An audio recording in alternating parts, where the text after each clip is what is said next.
자, 수호제기를 한번 찍어볼게요. 수호제라는 건 나를 지키는 집이라는 거예요. 뭐 아까 전 했는데 영상이 잘려가지고 나만 하면 되는 거니까, 백지복습이니까. 어쨌든 네, 그래서 합니다. 그래서 본문으로 먼저 넘어가 보면요. 자, 수호제라는 이름은 큰 형님이 자기 집에 붙인 이름이다. 자기 집에 붙인 이름, 이런 걸 우리가 당호라고 하죠. 당호. 나는 처음에 이 이름을 듣고 이상하게 생각을 했대요. 나와 굳게 맺어져 있어서 서로 떨어질 수 없는 사물 가운데 나보다 더 절실한 것은 없다. 그러니 굳이 지키지 않아도 어디로 가겠는가? 이상한 이름이다. 라고 말을 하고 있어요. 자, 굳이 지키지 않아도 어디로 가겠는가? 화자는 지금 처음에 굳이 내가 몸을 따로 지키지 않아도 그냥 화자한테 몸은 계속 있는 거라고 생각하고 있어요. 몸은 절대 잃어버릴 수가 없는 거다라고 생각을 하고 있어요. 그러니까 몸에 관한 화자의 초반 태도라고 볼 수가 있죠. 아니면 뭐 생각이라고 볼 수도 있어요. 화자는 초반에 몸이란 걸 절대 잊어버릴 수 없다고 생각을 했을 거예요. 그래서 이상한 이름이다 라고 말했어요. 그 다음에 내가 장기로 귀향을 온 뒤에 혼자 지내면서 곰곰이 생각해보다가 하루는 갑자기 이 의문점에 대한 해답을 얻게 됐다 했어요. 우선 여기까지가 기고요. 기는요, 의문인 거예요. 당호에 대한 의문인 거고요. 정리를 하자면. 이 다음에가 이제 승인데요. 내가 장기로 귀향을 왔다는 건요, 유배가 됐다는 거예요. 유배. 온 뒤에 혼자 지내면서 곰곰이 생각해보다가 하루는 갑자기 이 의문점에 대한 해답을 얻었대요. 그럼 이 장기로 귀향을 온 이 유배 자체가 깨달음의 계기가 된 거라고 볼 수가 있죠. 하루는 갑자기 이 의문점에 대한 해답을 얻게 되었다고 해요. 나는 벌떡 일어나서 말했대. 천하 만물 가운데 지킬 것은 하나 없지만 오직 나만은 지켜야 된다. 자, 여기서 화자의 주장이 나오고 있습니다. 화자의 주장이 나오고 있어요. 자, 이게 이제 논설문도 아니고 설득하는 글도 아닌데 왜 주장이 나온 거죠? 라고 말을 하는데 수필에서도 주장이 나올 수가 있대요. 물론 문제에서 이 글은 주장을 제기하는 글이다. 주장을 주제로 하는 글이다. 라고 하면 틀린 거지만 수필에도 분명 주장이 나올 수 있고요. 이 글에서의 주장은 천하 만물 가운데 지킬 것은 하나도 없지만 오직 나만은 지켜야 한다. 라고 볼 수가 있습니다. 오직 나만은 지켜야 한대요. 왜 그런가 봤더니 뒤에 막 여기 이러저러 막 얘기를 막 해요. 내가 뭐 어쩌고저쩌고 하면서 이유로 말해요. 그래서 선후장, 후이유? 이렇게 설명해 볼까요? 뭐 이런 식으로 볼 수가 있습니다. 처음에 주장을 먼저 하고 그 다음에 왜 그런지 이유를 말을 하는 거죠. 자, 왜 그런지 봤더니 자, 내 밭을 지고 달아날 자가 있는가? 밭은 지킬 필요가 없다. 자, 내 집을 지고 달아날 자가 있는가? 집도 지킬 필요가 없다. 내 정원에 여러 가지 꽃나무나 과일나무들을 뽑아갈 자가 있는가? 그 뿌리는 땅속 깊이 박혀있다. 내 책을 훔쳐 없앨 자가 있는가? 성현의 경전이 세상에 멀리 퍼지는 그 물이나 불처럼 흔한데 누가 감히 없앨 수 있겠는가? 내 옷이나 양식을 훔쳐서 나를 음식하게 하겠는가? 천하에 있는 실이 모두 내가 입을 옷이며 천하에 있는 곡식이 모두 내가 먹을 음식이다. 도둑이 비록 훔쳐간 데에 한두 개 지나지 않을 테니 천하의 모든 옷과 곡식을 어깨 숙이는가? 자, 그러나 천하 만물은 그러니 천하 만물은 모두 지킬 필요가 없다. 그런데 오직 나라는 것은 잘 달아나서 드나드는데 일정한 법칙이 없다라고 말을 하고 있어요. 자, 그러면요, 여기에 나오는 집, 뭐 내 정원, 꽃나무, 과일나무 뭐 이런 것들은 세상 만물 것들이에요. 천하 만물 것들. 이런 것들은 지킬 필요가 없는 것들인데요. 어쩌고저쩌고 하면요, 이게 결국 무슨 소리냐면은 나를 잘 지켜야 한다는 거예요. 왜 그런지 막 하면서 나를 지켜야 한다. 얘는 지켜야 하는 것이에요. 지켜야 하는 것. 그래서 나를 지켜야 한다. 오직 나라는 것. 이게 대조가 되고 있는 거죠, 지금. 대조. 오직 나라는 것만은 잘 자라나서 드나드는데 일정한 법칙이 없다. 아주 친밀하게 붙어 있어서 서로 배반하는지 못하는 것 같다가도 잠시 살피지 않으면 내가 본질적인 나의 본질적 자아를 지키려고 노력을 하지 않으면 어디든지 못 가는 곳이 없다 하면서 예시를 들고 있어요. 이익을 꾀면 떠나가고 위험과 재앙을 거부줘도 떠나간다. 마음을 울리는 아름다운 음악 소리만 들어도 떠나가며 이게 다 화자에게 유혹인 거예요. 유혹. 그래서 여기 의미하는 게 뭐냐면요. 본질적 자아라는 것 자체가 유혹에 굉장히 잘 흔들린다는 거예요. 그러니까 화자가 말을 하는 게 우리는 이런 유혹 속에서 우리 본질적 자아를 잘 지켜야 한다. 이런 거를 말을 하는 거예요.겠죠. 그리고 앞에서 안 했는데 여기 있잖아요. 여기 화자가 우리 몸을 지켜야 하는 이유에 대해서 말을 하고 있어요. 근데 여기 특징이 뭐냐면 형식상 특징이 우선 자문자답을 쓰고 있습니다. 자문자답. 자문자답이라는 건 자기가 묻고 자기가 답하는 거죠. 자, 내 밭을 지고 다른 자가 있는가? 밭을 지킬 필요가 없다. 내 집을 지고 다른 자가 있는가? 집도 지킬 필요가 없다. 하면서 지 혼자 말하고 지 혼자 대답하고 있어요. 이게 자문자답의 형태고요. 그리고 여기서 의문문이 이게 내 밭을 지고 달아나가 자가 있는가라고 가라고 이렇게 말을 하고 있긴 한데 이게 실제로 물어보는 게 아니라 답이 정해져 있는데 그냥 의미 강조하기 위해서 쓴 거잖아요. 그러니까 약간 좀 서리적 의문문? 의문문 정도로 보시면 될 것 같아요.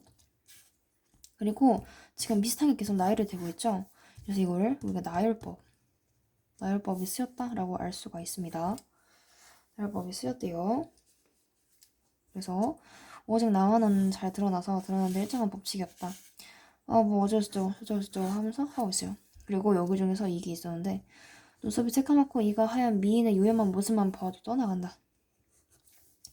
여기에서 알 수 있는 사자성어가 몇 개가 있었는데 경국지색? 절세미인? 뭐였지? 단순치 뭐시였는데?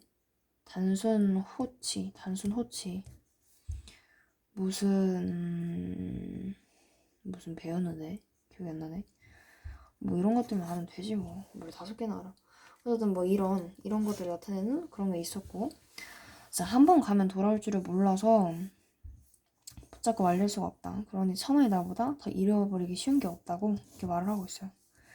어찌 실과 끈으로 묶고 빗장과 자물쇠를 잠가서 나를 걷겠지. 자, 잠깐만 잠시 기억이 났는데, 자, 도둑이 비록 물건을 훔쳐간다 했으니 않으니 천하의 모든 옷과, 자, 여기서 그러니 천하 만물 모두 지킬 필요가 없다. 근데 자, 천하 만물 가운데 지킬 것은 하나 없지만 오직 나만은 지켜야 한다. 마지막은 그런 천하 만물을 모두 지킬 필요가 없다. 주장을 재강조하고 있죠. 주장의 재강조. 그리고 어쨌든 그래서 그러니 천하의 나보다 잃어버리기 쉬운 건 없다. 어찌 실과 끈으로 묶고 빗장과 자물쇠로 잠가서 나를 굳게 지키지 않겠는가. 여기서 보면요. 실제로 나를 이렇게 뭐 빗장과 자물쇠로 잠가가지고 할 수는 없잖아요. 그러니까 약간 비유가 쓰였다 라고 볼 수가 있고요. 비유가 쓰였다라고 볼 수가 있고, 그리고 또 뭐가 있었더라? 그래서 이게 빗장과 자물쇠를 실제로 잡는다는 게 아니라 내가 나의 본질적 자아를 잃지 않기 위해 열심히 수련한다 정도로 해석을 하면 될 것 같아요. 나는 나를 잘못 간직했다가 잃어버렸던 자다. 자, 이거를 보면요. 화자의 경험이 나타나 있어요. 그래서 화자의 과거에 대한 후회라고 볼 수가 있죠. 여기서 나랑 나는 좀 이따 구분하도록 할게요. 어렸을 때 과거가 좋게 보여서 하면서 여기가 자기가 회상을 하고 있어요. 어렸을 적의 회상. 발음 왜 이래. 어렸을 적에 회상을 하고 있습니다. 어렸을 때 과거가 좋게 보여서 10년 동안이나 과거 공부에 빠져들었다. 그러다가 결국 처지가 바뀌어. 여기서 처지가 바뀌어 조정에 나아가. 이거는 뭐 과거 급제했다는 거죠. 조정에 나아가 검은 사무관대에 비단도포를 입고. 자, 여기서 보면요.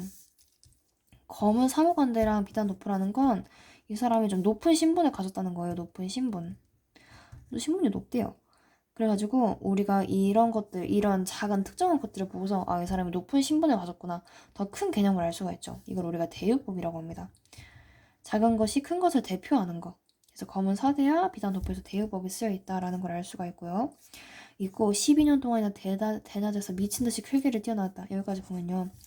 실제로 이 사람이 이거를 입고서 미친 듯이 큰 길을 뛰어나지는 않았을 거예요. 그냥 약간 좀 열심히 살았다?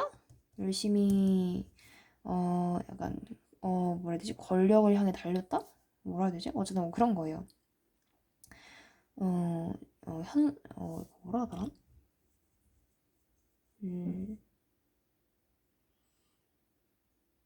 뭐라 하더라?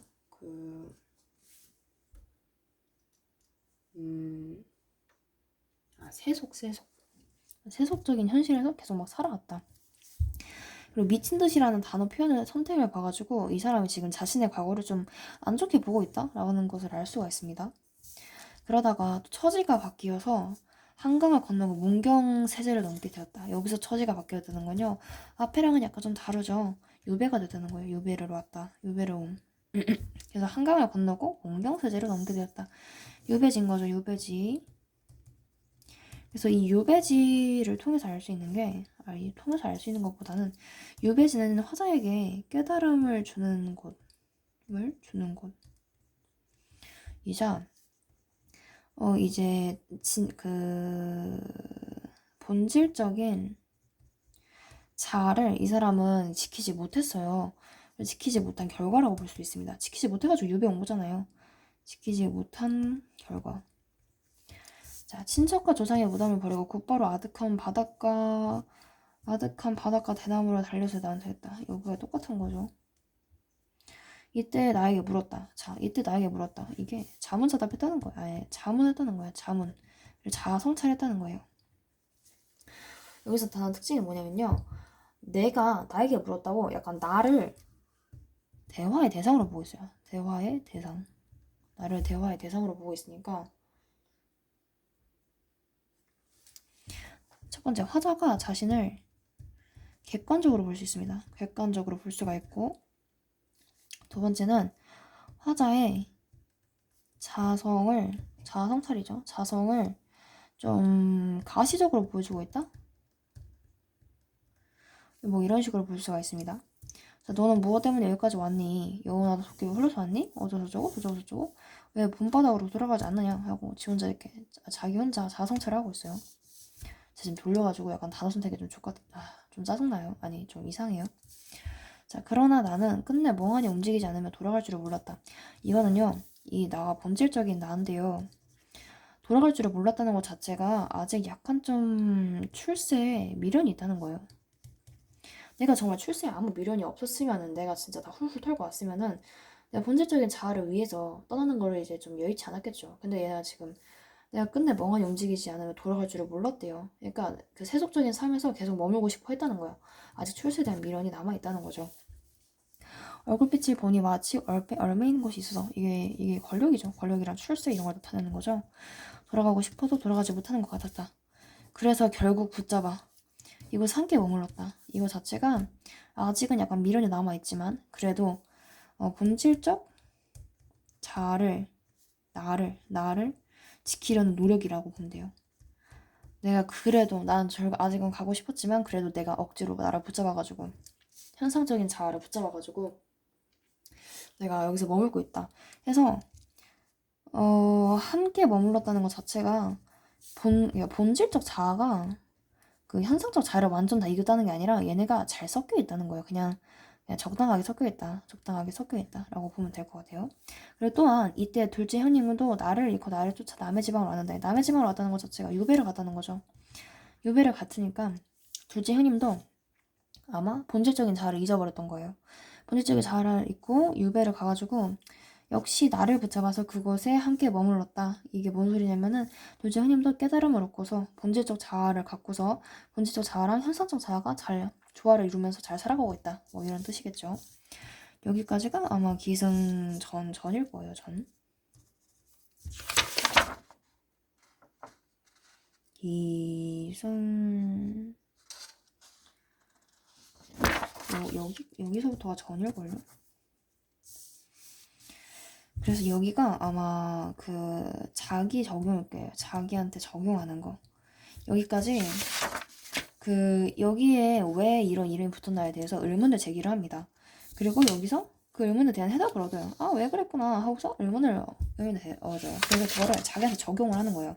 아, 그럼 나도 이렇게 잘못했구나. 적용을 하고서 나중에 해가지고 내가 결국에선 이걸 왜 썼냐, 내가 이 길을 왜 썼냐에 대해서 말을 하고 있는 거예요. 오직 내 큰 형님만은 나를 잃지 않고 편히 단정하게 소재에 앉아 계시니. 자, 큰 형님은요, 우리랑 약간 좀 대비가 되죠. 자, 우리 둘째 형님이랑 나 이게 대비가 되고 있습니다. 대비가. 큰형님은 나를 잃지 않고 편안히 단정하게 수호자 안 되게 해줬대요. 큰형님은 본질적인 자아를 잃지 않았다는 거예요. 본디부터 지키는 것이 있어서 나를 잃지 않았기 때문이 않겠는가. 이게 바로 자 지키는 것, 본디부터 지키는 것. 이게 본질적 자아죠. 나를 잃지 않았기 때문이지 않겠는가. 이게 바로 큰형님이 그 거실에 수호제라는 이름을 붙인 까닭이다. 큰형님이 수호제라는 이름을 붙인 까닭이 무엇이냐라고 물어본다면 본디부터 지키는 것이 있어 나를 잃지 않았기 때문이 아니겠는가를 쓰면 되는데 약간 잠깐 이해가 안 되는데 오직 내 큰 형님만이 나를 잃지 않고 편안히 단정하게 쏘지 않는 게 본디부터 지키는 것이 있어서 나를 잃지 않았기 때문이 아니겠는가. 그러니까 큰 형님만이 본질적인 자아를 놓치지 않아가지고 거실에다가 수호제라는 이름을 붙인 것 같다 라고 말을 하신 거죠. 큰형님은 언제나 말씀을 하셨대요. 아버님께서 내게 태연이라고 자아를 지어주셔서 나는 오로지 그냥 내 태연을 지키려고만 한 거야. 별거 아니야 라고 말을 했는데 하지만 그것은 핑계다라고 말했어요. 이 핑계가 중요한데요. 왜냐면요. 이 사람 여기서 태연이 의미하는 것도 약간 좀 본질적인 자아예요. 근데 이 형님이 뭐라고 말하고 있냐면은 나 그냥 아버님이 그냥 나한테 태연이라는 거 지어줘가지고 나는 그냥 그것만 지킨 거야 라고 약간 겸손하게 말을 하고 있어요. 그러니까 화자가 볼 때는 본질적 자아를 지키는 거, 즉 태연을 지키는 것 자체가 그렇게 쉬운 게 아닌데 정말 그냥 나는 오로지 그렇게 한 개만 한 거야 라고 겸손하게 말하고 있으니까 이걸 약간 좀 반어적으로 표현을 해가지고 핑계라고 말한 거죠. 아 그거 그렇게 겸손 떨 일이 아니야. 그거 되게 대단한 거야 라고 그러니까 좀 반어적으로 표현을 한 거예요. 자 맹자가 말씀을 하시길 맹자가 말씀을 했다는 거는 인용을 한 거예요. 맹자의 말씀 인용을 했죠.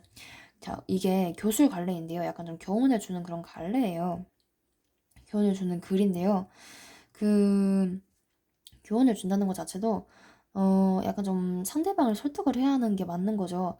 내가 당신한테 내가 이거 듣는 사람한테 너 인생 열심히 살아야 돼 라고 이렇게 좀 훈수를 뒀어. 교훈을 이렇게 줬어. 근데 아니야 이거 말고 다른 예시 들어볼까? 너는 너는 책을 많이 읽어야 돼. 내가 이렇게 말을 했어. 내가 교훈을 줘서 당신은 책을 많이 읽어야 합니다.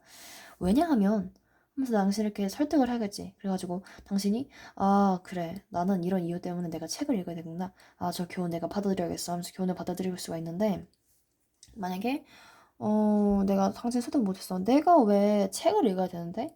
이렇게 의문이 들고 내가 만약에 그 주장에 넘어가지 않는다면 이거는 교훈으로 느껴지지 않을 거예요. 그러니까 교훈이라는 것 자체도 약간 좀 설득적인 느낌이 있단 말이에요. 그래서 맹자의 말씀을 인용을 함으로써 약간 나의 주장에 뒷받침을 붙일 수 있다. 뒷받침을 해준다. 플러스 설득력을 높여준다.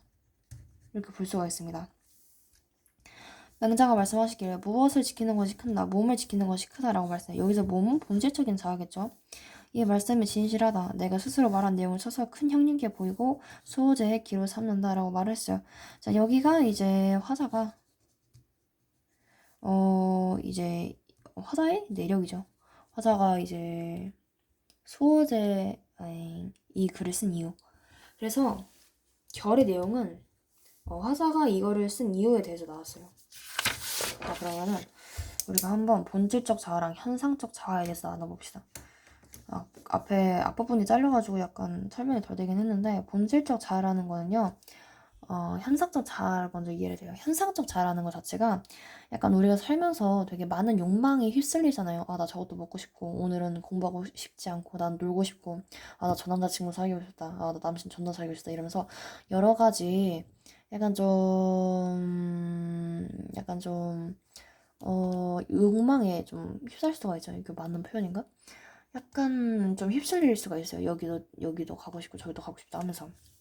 이런 게 바로 그 어떤 특정 현상 때문에 나타나는 현상적 자아인데요.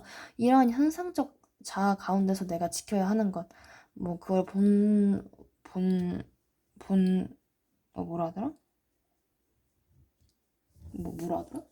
본질적인 자아라고 하는 거예요. 그래서 화자는 아무리 뭐 어떤 내가 뭐 권력이나 뭐 세속적인 뭐 그런 게 있어라도 나는 본질적 자아를 내가 잘 지켜야 한다라는 것을 이제 여기에서 말을 하는 거죠. 그거를 수호제기를 쓴 이유기도 하고요.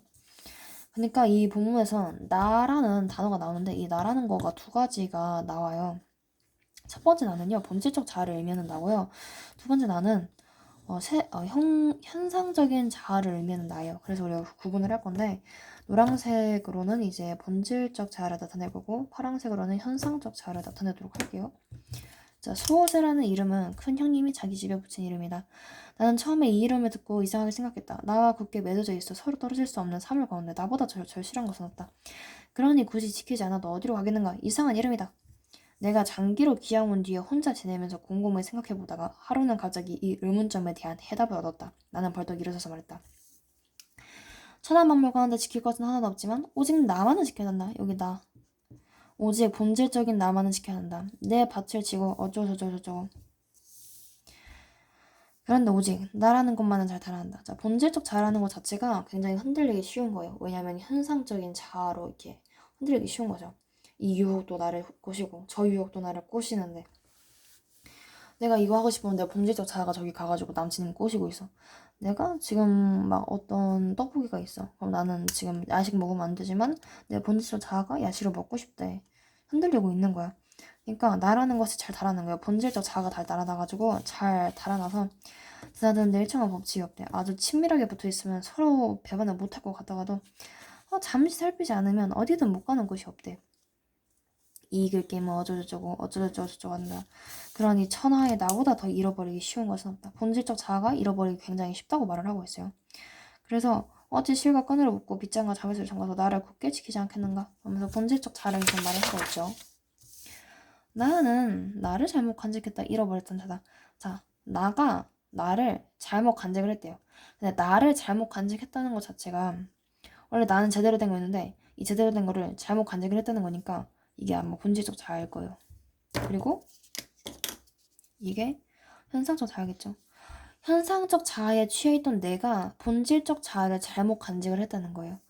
잃어버렸다. 어렸을 때 과거가 좋게 보여서 10년 동안이나 과거 공부에 빠져들었다. 그러다 결국 처지가 바뀌어 조정에 나아가 검은 사모관대의 비단을 입고 12년 동안 대낮에 미친듯이 큰 길을 뛰어다녔다. 그러다가 또 처지가 바뀌어 한강과 어쩌고저쩌고 이때는 나에게 물었다. 본질적인 나에게 물은 거지. 너는 무엇 때문에 여기 왔냐? 하면서 나한테 계속 물어보는 거야. 너 왜 왔냐? 하면서 본질적인 자아가 계속 물어보는 거예요. 그러나 나는 끝내 멍하니 움직이지 않으며 돌아갈 줄을 몰랐다. 자, 여기서 나타나는 게 아까 본질적 자아는요. 한번 떠나가면은 굉장히 다시 돌아오기가 힘들다고 했어요. 어딨냐? 나라는 것은 잘 살아난다. 못 가는 곳이 없다. 어쩌고저쩌고 말을 하고 있어요. 그러니까 나라는 것 자체가 한번 떠나면 돌아오기 굉장히 힘들다는 거예요. 본질적 자아가 아직은 약간 좀 현상적 자아랑 약간 좀 섞여 있어. 나 아직 미련이 있어 라고 말을 하고 있는 거예요. 나는 끝내 멍하니 움직이죠. 어쨌든 여기 본질적 자아인 거예요. 본질적 자아가 약간 좀 갈등을 가지고 있는 거죠. 끝내 멍하니 움직이지 않으면 돌아갈 줄을 몰랐다. 얼굴빛을 보니 마치 얼매인 곳에 있어가지고 어쩌고저쩌고. 그래서 나는 결국 붙잡아 이곳에 함께 머물렀다. 이때 둘째 형님도 나를 잃고, 자, 본질적 자아를 잃고, 내가 해석을 해볼게요. 둘째 형님도 본질적 자아를 잃고, 현상적인 자아를 쫓아 남의 지방으로 왔는데, 역시나 본질적인 자아를 붙잡아서 그것에 함께 머물렀다라고 말을 하고 있어요. 자, 오직 내 큰 형님만이 본질적인 자아를 잃지 않고 편안히 단정하게 수호자에 앉아 계시니 본디부터 지키는 것이 있어서 본디부터 지키는 것 자체도 이제 나라고 본질적인 자아라고 볼 수도 있고요. 자, 나를 잃지 않았기 때문이다. 나 여기도 본질적 자아고요. 어쩌고저쩌고. 자, 아버님께서 내게 태연이라는 자를 지어주셨대요. 태연도 본질적인 자아인 거예요. 왜냐면은 큰형님이 태연을 지키기 위해서 계속해서 나 본질적인 자아를 지켰으니까 태연이나 본질적 자아나 똑같다고 보는 거죠.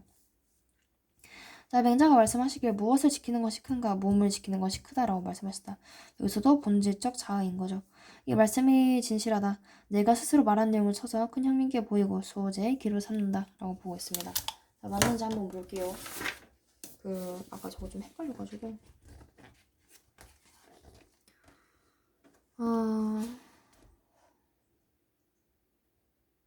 맞네요. 하품을 돌네 그냥. 개졸려. 그래서 결국에 주제가 뭐냐? 주제라고 한다면 내가 내 볼펜을 어디다 놨지? 뭐지? 어디다 놨지? 뭐지? 뭐지? 나 계속 이를 쓰고 있었구나. 여기서 우리가 주제를 본다. 주제를 본다면요. 주제는 나. 이게 어떤 나요? 본질적인 나겠지. 본질적인 자아. 나가 나를 지키는 일의 중요성을 말하고 있어요. 나를 열심히 지키자. 의 중요성을 말을 하고 있어요. 그래서 이게 내용이 기, 승, 장별로 나눠져 있는데 내용을 정리를 먼저 해보자면 기는 이 수호제라는 이름에 대한 의문, 그리고 의문을 여기서 제기를 하고서 여기서 의문을 해소를 했고 자기 삶에 적용을 했고 그 다음에 깨달음을 기록을 한 거죠. 그러니까 이게 깨달음을 얻는 과정을 순서대로 나열을 하고 있어요. 의문이 처음 시작을 한 다음에 그러니까 체험을 통한 삶의 깨달음으로 깨달음을 얻는 과정을 소개를 하고 있고요. 자, 여기 어디로 가겠는가 하고서 이게 중요하다고 합니다. 어디로 가겠는가 이 가 있죠. 이게 의문이에요. 어디로 갈까 하고서 의문을 하고 있어요. 이 의문을 시작으로 이제 깨달음을 얻는 과정이 계속 이어지고 있는 거예요. 체험을 통한 깨달음을. 그래서 이 의문은 독백체의 의문입니다. 독백체의 질문을 던져가지고 얘가 약간 이 사람이 누구한테 말을 하는 게 아니라 그냥 자기 혼자 생각을 하는 거잖아요. 굳이 지키지 않아도 어디로 갈까 하고 독백체 혼자서 생각을 하고 있는 거예요. 근데 화자는 볼 수는 있죠.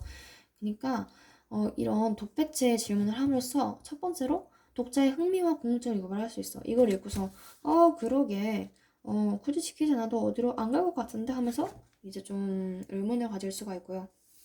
그리고 그 후로 이제 왜 그런지가 내용이 나오면서 독자들도 그걸 읽으면서 수긍을 할 수가 있죠. 그러니까 이 깨달음을 얻는 그런 문제 해결 과정에서 독자가 참여를 할 수 있다. 그렇구나. 내가 아까 이런 의문을 가지고 있었는데 이런 것 때문에 그랬구나. 문제 해결 과정에 독자가 참여를 할 수 있고요. 그래서 결국 마지막에 결의 특징이었던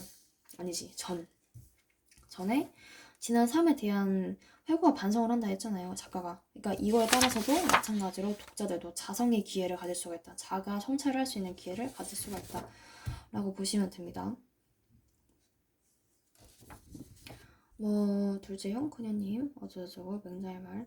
특징은요. 이거는 한문소설이에요. 한문소설. 한문소설이라는 거는 원래 그 전체가 다 한문으로 쓰여 있는 거예요. 그래서 약간 좀 교과서나 모의고사마다 해석이 되는 게 약간 좀 다를 수가 있습니다. 그리고 수필이기도 하고 기이기도 합니다. 네.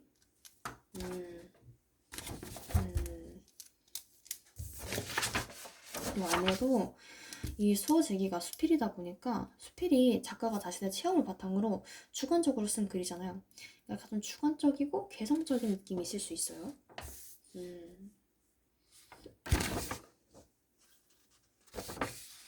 여기고 이 정도면 될 것 같은데요. 여기서 수어제기 백지 복습은 마치도록 하겠습니다.